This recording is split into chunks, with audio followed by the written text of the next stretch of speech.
A young man writes in to ask, Pastor John, is it a sin for me to date a non-Christian woman? What would you say? I want to ask, what does he believe sin is? In other words, if I were talking to him here before, I would say yes or no. I would say, tell me what you think sin is. And here's what I'd be listening for. In Romans 3:23, all have sinned and fall short of the glory of God.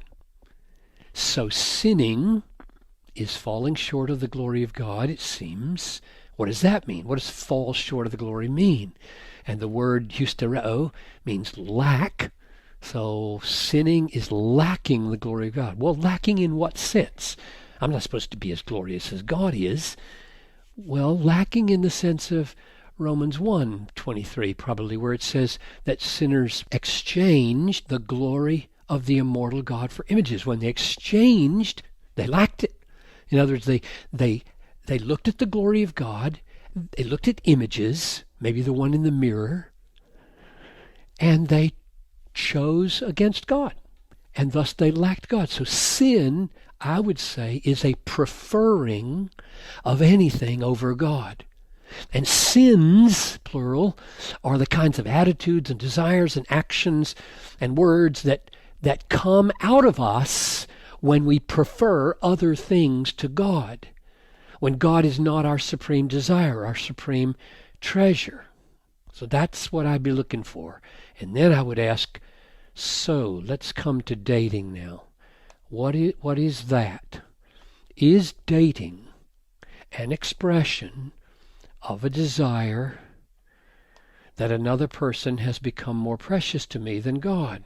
Is it? And if it is, I don't care if the person's a believer or an unbeliever, Christian or non-Christian. You can date a Christian and be sinning. You can date a non-Christian and be sinning because your affections or your love or your need for that person might reflect that God doesn't have a place in your life nearly as big and powerful and satisfying and beautiful as he ought to have in your life. If you have a felt need for companionship that is greater than your felt need for God, then you're sinning. And doesn't matter who it is that you're taking out, you need to go back and find God to be your treasure. So that's more probably than what he was asking, but here's what he really, really wants to know probably. Okay, let's say I don't have that problem. I'm not craving another person more than I'm craving God. Is it a sin to date an unbeliever? And my answer to that is, what is dating for? What are you treating dating as? And you might say, well, I don't have any romantic interest at all, and I want to testify to the grace of God to this unbeliever over pizza in the hope of leading her to Christ. In other words, this is just pure evangelism and not romance.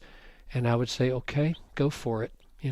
I think that's true, but be careful, because anytime one man and one woman spend time together, more can happen than evangelism of a more personal, intimate, romantic kind, especially when you're talking about deep things. I've seen it happen, and I would caution it.